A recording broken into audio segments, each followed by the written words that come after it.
السلام علیکم ورحمۃ اللہ۔ میرے پیارے بھائی مشتاق، سوال ہے آپ کا، پہلے تشہد میں درود پڑھنے کے حوالے سے دیوبندیت اینڈ بریلویت ان دونوں جڑواں بھائیوں کے ہاں یہ ہے، اگر کوئی پہلے تشہد میں درود پڑھ لے تو اسے سجدہ سہو کرنا ہوگا، اور یہ گھڑنتو ہے، من گھڑت ہے۔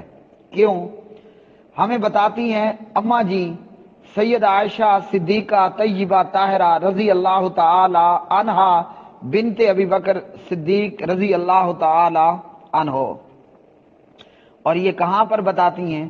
یہ بتا رہی ہیں سنن الکبریٰ للبیہقی، اور اسی طرح سنن نسائی مع تعلیقات السلفیہ، اور اسی طرح صفت صلاۃ النبی صلی اللہ علیہ وسلم للامام البانی رحمہ اللہ، اس میں پیج نمبر ہے 145 145۔ کیا بتاتی ہیں اماں جی؟ فرماتی ہیں کہ نبی علیہ الصلوۃ والسلام بعض دفعہ رات کو 9 رکعت ادا فرماتے، 8ویں رکعت میں تشہد بیٹھتے، اس تشہد کے اندر اپنے رب سے دعا کرتے اور پیغمبر پر درود پڑھتے، پیغمبر پر درود پڑھتے۔ مثلا یعنی کہ آپ صلی اللہ علیہ وسلم 8ویں رکعت بیٹھ کر التحیات للہ پڑھتے اور اللہم صلی اور اللہم بارک درود پڑھتے، پھر سلام پھیرے بغیر کھڑے ہو جاتے اور 9ویں رکعت پوری کر کے تشہد میں بیٹھتے، تو پھر اپنے رب سے دعا کرتے، درود پڑھتے، دعا کرتے اور سلام پھیر دیتے۔ یہ حدیث اس بات کی دلیل ہے کہ پہلے تشہد میں درود پڑھنا۔ اب 9 رکعت میں کتنے تشہد کیے؟ ایک 8ویں رکعت پڑھ کر اور ایک 9ویں رکعت پڑھ کر۔ تو اماں جی نے کیا بتایا کہ پہلے تشہد کے اندر بھی پیارے آقا حضرت محمد جناب محمد الرسول اللہ صلی اللہ علیہ وسلم درود پڑھتے تھے۔ ایک حدیث، ایک اور حدیث میں آئیے، صحابہ کرام رضوان اللہ علیہ مجمعین نے یا ایھا الذین آمنوا صلوا علیہ وسلموا کے نازل ہونے پر پوچھا کہ ہم آپ پر درود کیسے پڑھیں، ہم درود کس طرح پڑھیں؟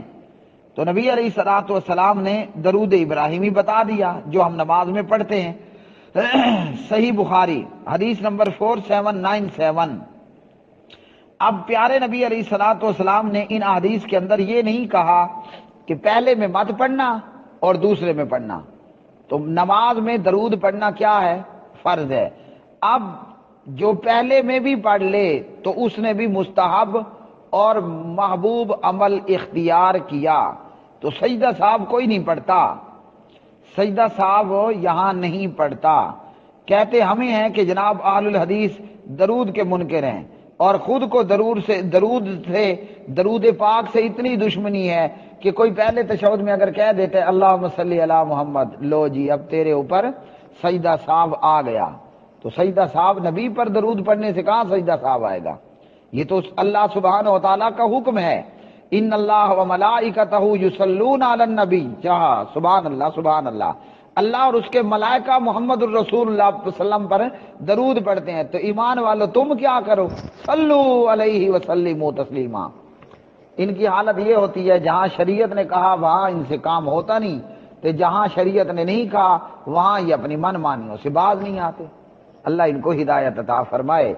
کائنات کے پروردگار حضرت محمد، کائنات کے پروردگار کے محبوب نبی، ویسے سارے نبی محبوب ہیں، رب العالمین کے محبوب نبی سارے ہی محبوب ہیں، لیکن اللہ نے ہر ایک کو فضیلت دی ہے۔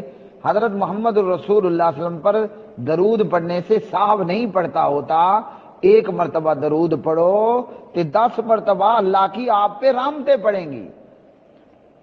پیغمبر پر درود پڑھ لیا تو اللہ کی رحمت پڑے گی، صاحب نہیں پڑے گا۔